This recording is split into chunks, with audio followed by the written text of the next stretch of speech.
শ্রাবণ মাসের শেষ সোমবারটা কীভাবে কাটালাম সেটাই শেয়ার করবো তোমাদের সাথে। তো চলো বেশি না আজকের ব্লগটা একদম প্রথম থেকে শুরু করা যাক। তো সকালবেলা ঘুম থেকে উঠে দেখি প্রচুর বৃষ্টি হচ্ছে, আর আজকে শ্রাবণ মাসের শেষ সোমবার, সেই জন্য তাড়াতাড়ি করে চান টান করে গুছিয়ে নিয়েছিলাম মন্দিরে যাওয়ার জন্য। তো ভিজে ভিজে মন্দিরে চলে গেছিলাম, কেন যা পরিমাণে বৃষ্টি হচ্ছিল থামবে বলে তো আমার মনেই হচ্ছিল। তো ভাবলাম বসে থেকে তো লাভ নেই, যাই মন্দিরে, কেন কতক্ষণ এবার বসে থাকবো।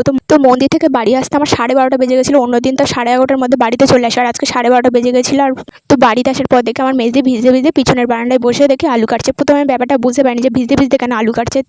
পরে শুনলাম যে আমাদের ঘরের মধ্যে জল ঢুকে আসছিলো, কারণ আগের দিনে তো বাবা রান্নাঘরের আর বারান্দা চাল নামিয়েছে, ওই কারণে চারিদিকে পুরো জল হয়ে গেছে।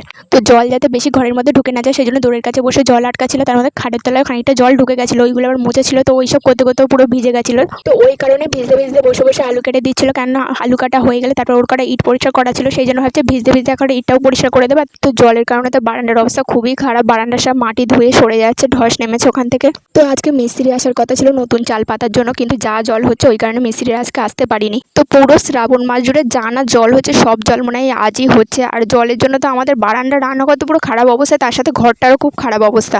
তো এখন তো কিছু করার নেই, কেন আমাদের হাতের উপরে তো কিছু নেই, আর আমরা তো বৃষ্টি আটকাতেও পারবো না, যেভাবে হবে সেইভাবেই চলবে, আর কী করা যাবে। তো চলো একটু কমেন্ট পড়ে নেওয়া যাক।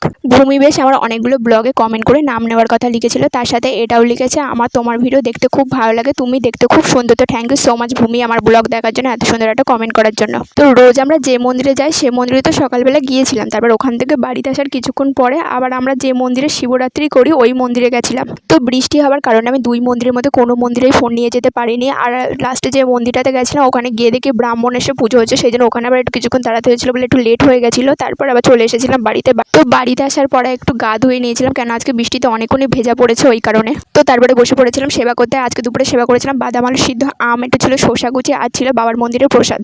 তো বাবার কৃপায় শ্রাবণ মাসের 5টা সোমবারই আমার কমপ্লিট হয়েছে, এটাই অনেক আমার কাছে। আর আমার খুব ভালো লেগেছে যে 5টা সোমবারই করতে পেরেছি।